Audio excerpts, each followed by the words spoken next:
నమ్మకం అమ్మ లాంటిది. మా మీద మీ నమ్మకం మిమ్మల్ని తప్పకుండా అమ్మని చేస్తుంది.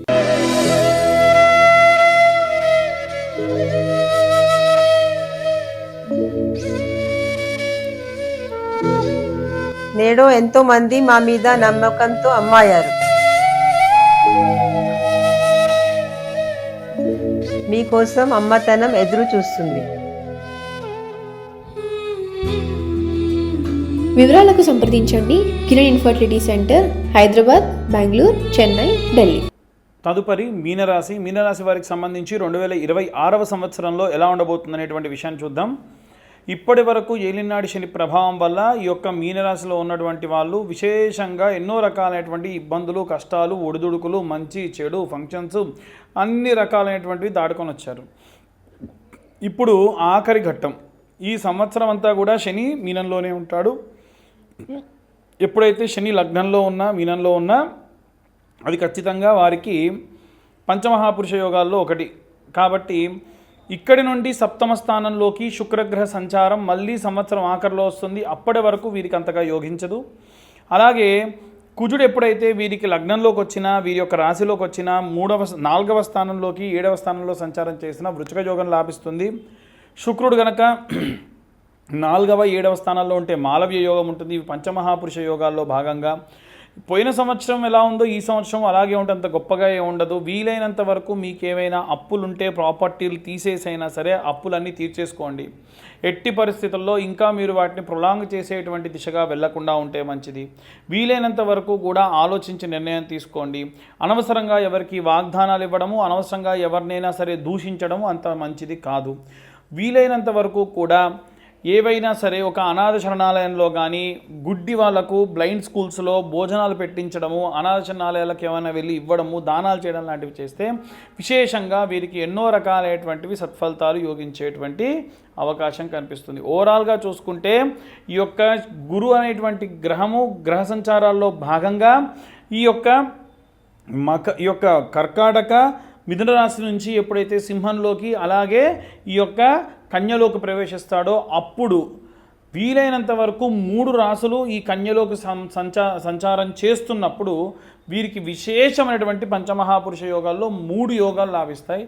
ఆ సమయంలో వీరికి ఉన్నటువంటి మ్యాక్సిమం ప్రాబ్లమ్స్ అనేవి సాల్వ్ అయిపోయి అప్పులు తీరడము, అలాగే ఉన్నటువంటి బాధలు, ఈతి బాధలు తీరడము, ఆరోగ్య సమస్యలు తీరడము అన్నీ కూడా జరిగేటువంటి సమయం అది ఈ సంవత్సరం ఆఖరిలో ఉంది. ప్రథమార్థం ద్వితీయార్థము పోయిన సంవత్సరం ఎలాగుందో ఆల్మోస్ట్ అలాగే ఉంటుంది. ఇంకా విశేషంగా చెప్పాలనంటే ఈ యొక్క మీనరాశి వారికని కాకుండా ద్వాదశ రాశుల వారికి కూడా ఎక్కడైనా సరే హ్యూజ్ పీపుల్ అంటే ఎక్కడైనా మాస్ పీపుల్ ఉన్నప్పుడు దయచేసి జాగ్రత్తగా ఉండండి. ఏవైనా సరే భూ సంబంధిత, వాయు సంబంధిత, అగ్ని సంబంధిత, ఆకాశంలో ప్రయాణం చేయడము, జల సంబంధిత విషయములు ఏదైనా మాస్గా జరుగుతున్నప్పుడు, ఏదైనా పుష్కరం ఉంది, ఏదైనా జాతర ఉంది, ఏదైనా జనసమూహం ఉంది, అక్కడికి మీరు వెళ్లకుండా ఉంటే మంచిది.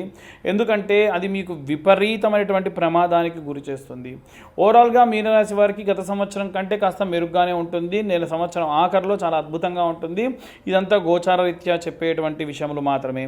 ఎవరికైనా జాతకం పూర్తిగా తెలుసుకోవాలనుకుంటే మీ పేరు, మీ date of birth, time, place ఉంటే 2025 రూపాయలు తీసుకుంటా ఖచ్చితంగా. తర్వాతకి మీకు జాతకం 60-70 పేజీల్లో పంపిస్తాను. మీతో డీటెయిల్గా జాతకం గురించి మాట్లాడడం కూడా జరుగుతుంది. వీలైనంత వరకు కూడా ఈ యొక్క జాతకం గురించి మాట్లాడేటప్పుడు కాల్ రికార్డ్ కూడా చేసుకోండి. అప్పుడు మీకు ఇంకెప్పుడు ఎటువంటి సందేహం ఉన్నా కానీ వాటి గురించి తెలుసుకోవచ్చు. వీలైనంత వరకు రెమెడీస్ చెప్పే ప్రయత్నం చేస్తా. ఎటువంటి పూజలకి ప్రలోభం పెట్టకుండా రెమెడీస్ చెప్పేటువంటి దిశగా నేను మీతో మాట్లాడడం జరుగుతుంది. ఇక అన్ని వర్గాల వాళ్ళు ఏ రెమెడీస్ తీసుకోవాలి, ఏ మంత్రం చదవాలనేటువంటి విషయాన్ని ఇప్పుడు మనం తెలుసుకుందాం. ఇప్పటి వరకు మనము ఈ రాశి వారికి సంబంధించి గోచార రీత్యా 2026 సంవత్సరం ఎలా ఉంటుంది అనేటువంటి విషయాన్ని చెప్పుకున్నాం. ఇప్పుడు ఇంకా విశేషంగా ఈ సంవత్సరం జరిగేటువంటి కొన్ని సంఘటనల గురించి తెలుసుకుందాం. ఏమిటంటే పంచభూతాలను మనం ఎంత కాపాడితే అవి మనల్ని అంత కాపాడతాయి. మనం ఇవాళ రేపు ఏం చేస్తున్నామంటే భూమిని కలుషితం చేస్తున్నాం. రివర్స్ బోరింగ్ సిస్టంతోని కలుషితమైనటువంటి కెమికల్ వాటర్ అంతా కూడా ఎక్కడో దూరంగా ఊరికి అవతల పడేసేది, ఊరంతా పెరిగిపోతుందని భూమిలో మళ్ళీ వేస్తున్నాం. దానివల్ల కింద అండర్ గ్రౌండ్లో ఉన్నటువంటి నీరంతా కలుషితం అయిపోతుంది. ఇలాంటి వాటిని ఎట్టి పరిస్థితుల్లో అరికట్టాలి. రెండవది, వచ్చేటువంటి నీటిని మనం ఇంకుడు గుంతలతోని సేవ్ చేసుకోవాలి. మనం చేసుకోవట్లా. ఇవాళ రేపు ఏమైపోయిందనంటే, మనం హోటల్స్కి వెళ్ళిపోయినాము, ఏదన్నా ఒకటి తింటున్నారు, బాగా అబ్జర్వ్ చేస్తూ ఉంటాం. ఇంత ఏదో సాస్ వేసుకొని వాళ్ళు తిన్నారు అని అంటే మళ్ళీ ప్లేట్ తీసేయాలి, ఇంకో ప్లేట్ తేవాలి. నువ్వు తిన్న ప్లేటేగా, తుడుచుకో. కాకపోతే దాంట్లో మళ్ళీ నువ్వు తినేదానికి నీకు నచ్చదు. దానికోసం ఏం చేయాలి, వాడి నీళ్ళు వేస్ట్ చేయాలి. అదే నీళ్లు నువ్వు సృష్టించు. ఆవిరి త్రూ మనం ఒక వాటర్ బాటిల్ కావాలంటే 6 రోజులు పడుతుంది ఒక బాటిల్ వాటర్కి. మరి ఎంత నీరు మనం వేస్ట్ చేస్తున్నాం? ముందు తరాల వారికి ఏంటి పరిస్థితి? కాబట్టి ఆలోచించాలి. అగ్నితో కూడా చాలామంది విపరీతమైనటువంటి చేష్టలు. బండి మీద పోతూ పోతూ స్టాండ్ కిందికి వేస్తే నిప్పు రవ్వలు వస్తాయంట. దానికోసం వాళ్ళు విపరీతమైనటువంటి డ్రైవింగ్, ఈ పెట్రోల్ పోసి బర్త్డే రోజుల్లో స్నోలు కొట్టుడు, ఫైర్ దాని మీద. ఎటుపోతున్నాం మనం ప్రమాదానికి ఎదురెళ్లాల్సిన అవసరం ఉంది. ఏటికి ఎదురీదినట్టు. అలాగే వాయు కలుషితం కూడా చేస్తున్నాం. బండి బాగాలేదు, బండి బోరుకు వచ్చింది, బండిలో ఇంజన్ ఆయిల్ లేదనుకోండి, అట్లాగే తోలుతాం. పొగరాని వెనకాలడిగా బాధ నాకేంది అని. అది వాతావరణం ఎంత కలుషితం అవుతుంది. సో మనం ప్రకృతిని ఏం చేస్తున్నాం? విపరీతం చేస్తున్నాం. నీటిని కలుషితం చేస్తున్నాం, వాయువుని, ఆకాశాన్ని కలుషితం చేస్తున్నాం వాయు ద్వారా. దీనివల్ల ఏమవుతుందనంటే సింపుల్, భగవంతుడు ప్రతి ఒక్కటి అబ్జర్వ్ చేస్తూ ఉంటాడు. మనం చేసేటువంటి కలుషితమైనటువంటి కార్యక్రమాల వల్లే సంవత్సరం మొత్తం చూడండి ఎన్ని ప్రమాదాలు జరిగినాయో. గాల్లో వెళ్ళేటువంటి ఏరోప్లేన్స్ ప్రమాదం జరిగింది పోయిన సంవత్సరం. జల సంబంధితమైన ప్రమాదాలు జరిగినాయి, విపరీతమైన వర్షాలు వచ్చి. మనం ప్రకృతిని కాపాడితే ప్రకృతి మనల్ని ఎందుకు కాపాడదండి? రోడ్డు ప్రమాదాలు జరిగినాయి, అగ్ని ప్రమాదాలు జరిగినాయి. నీటిలో ప్రయాణం చేస్తూ ఉండగా ఒక బ్యాచ్ కొట్టుకుపోయింది. సో దయచేసి ప్రకృతిని కాపాడదాం.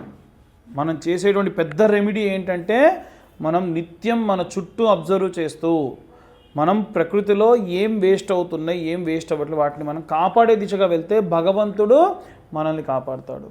మనం చేసే ప్రతి పని భగవంతుడు రికార్డ్ చేస్తూ ఉంటాడు. మనకి ఏదన్నా ఇవ్వాలి అంటే మన రికార్డ్ ఓపెన్ చేస్తాడు. వీలైనంత వరకు వీడు ధర్మాన్ని పాటించాడ్రా అని. మనకు చేసేటువంటి కార్యక్రమాల్లో 10 ఇవ్వాల్సి ఉంటే 100 ఇస్తాడు, అది మంచి అయినా చెడైనా. కాబట్టి జాగ్రత్తగా ప్లాన్ చేసుకోండి. ఇక ముఖ్యంగా ఈ సంవత్సరం మనం ఏ దేవుళ్ళని పూజించాలి అనంటే, మేధా దక్షిణామూర్తిని విద్యార్థులందరూ కూడా సేవించండి, పూజించండి. విశేషమైనటువంటి విద్యాబుద్ధులు వస్తాయి. అలాగే దక్షిణామూర్తికి నిత్యము స్తోత్రం ఉదయం సాయంత్రం విన్నంత మాత్రం చేత ఉద్యోగం లాని వారికి ఉద్యోగాలు వస్తాయి. ప్రభుత్వ ఉద్యోగాలే రావాలని పట్టు కూర్చోకండి. చాలామంది జాతకాలకు వచ్చినప్పుడు కూర్చుంటే నాకు చాలా బాధేస్తుంది. 35-40 సంవత్సరాల వయసు వచ్చిందండి, గ్రూప్స్ కోసం ప్రిపేర్ అవుతున్న వాళ్ళు. ప్రిపేర్ అవ్వాలి, తప్పులేదు. కానీ నీ కుటుంబానికి నువ్వు వివాహం చేసుకోవాలి అనంటే అర్హత కోల్పోతున్నారు కదా పాపం. ఇదే కాదు, ఇంకా చాలామంది ఉన్నారు. నాకు ఫలానా అమ్మాయే కావాలి, ఫలానా ఎత్తు, ఫలానా ఒడ్డు, ఫలానా పొడుగు కావాలని చెప్పి, లేదా ఎవరినో ప్రేమించి వివాహం చేసుకోకుండా అలాగే ఉండిపోయి, కుటుంబ సభ్యులు నా దగ్గరకు వచ్చి ఒక తల్లి ఏం చెప్పింది, నా ఇంట దీపం పెట్టాలయ్యా, నేను చచ్చిన తర్వాతకి నా ఇంట్లో దీపం పెట్టే దిక్కు లేదు, నా కొడుకు పెళ్లి చేయి స్వామి, నీకు ఎంత డబ్బుగా అందిస్తా అంటే మనస్సు వికలితం అయిపోయింది నాకు. అంటే ఎంత దారుణమైన పరిస్థితికి పిల్లలు తల్లిదండ్రులను తీసుకెళ్తున్నారంటే, వాడు ఏమీ చేయగల, ఏ చెడ్డ అలవాట్లు ఉండే పరిస్థితి లేదు.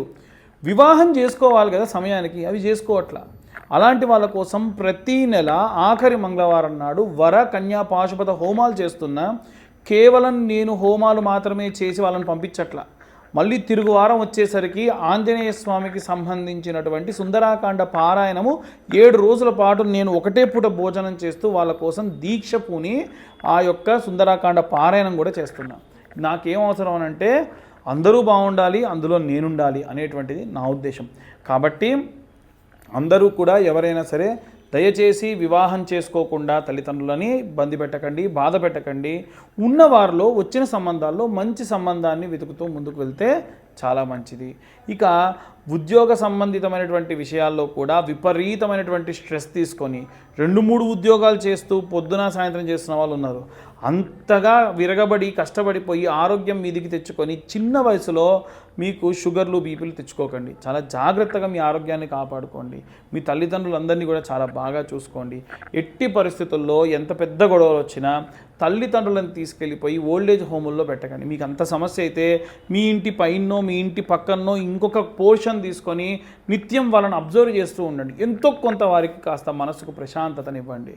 ఇక విశేషంగా జాతక సంబంధిత విషయాల్లో చాలామంది కేవలం మా యొక్క పేరు చెబుతామండి, పేరు ద్వారా చెప్పండి అంటారు. పేరు ద్వారా చెప్పలేను, కానీ మీకు సంబంధించిన ఏదైనా ఒక విషయం ఉంటే, ఆ విషయం గురించి ఇబ్బంది ఉంటే కనుక చెప్తాను. దానికి కేవలం 504 రూపాయలు ఛార్జ్ చేస్తాను. అది కూడా వీలైనంత వరకు కూడా నేను ఒక డేట్ అనౌన్స్మెంట్ ఇస్తాను. ఈ సంవత్సరంలో ఈ తర్వాత నుంచి వచ్చేటువంటి ప్రతి నెల ఈ నెల నేను ఫలానా తారీఖు నాడు ఫ్రీగా ఉంటా, ఆ సమయంలో కాల్ చేయండి. వీలైతే నేను ఏం చేస్తానంటే ఒక లైవ్ కండక్ట్ చేస్తాను. ఆ లైవ్లో మాట్లాడితే మీకు రెమెడీస్ కూడా ఎలా తీసుకోవాలనేటువంటి చెప్తా. ముందుగా ఏమవుతుందనంటే మాకు సంబంధించిన వ్యక్తి మీతో మాట్లాడి నాతో మాట్లాడడానికి గాను టైం స్లాట్, అంటే మీరు లైన్లోనే ఉంటే నాకు కాల్ కనెక్ట్ చేస్తారు. ఈ విధంగా చేసుకోండి. ఎట్టి పరిస్థితుల్లో ఎవరు కూడా తొందరపడి గుడ్డిగా ఎవరిని పడితే వారిని నమ్మి డబ్బుని అలాగే ఎంతో ఐశ్వర్యాన్ని కోల్పోకుండా ఉండండి. చండీ పరాదేవతకు సంబంధించిన హోమములు కానీ, ఇష్టకామ్య సిద్ధ్యర్థం మహాగణపతికి సంబంధించిన సంకటహర చవితి నాడు జరిగేటువంటి హోమములు కానీ, ఏవైనా సరే వర కన్యా పాశుపత హోమములలో పాల్గొని విశేషంగా మీరు ఆ యొక్క స్వామివారి యొక్క అమ్మవారి యొక్క సంపూర్ణ కృపకు పాత్రలు కానివ్వండి. సర్వే జనా సుఖినో భవంతు. స్వస్తి.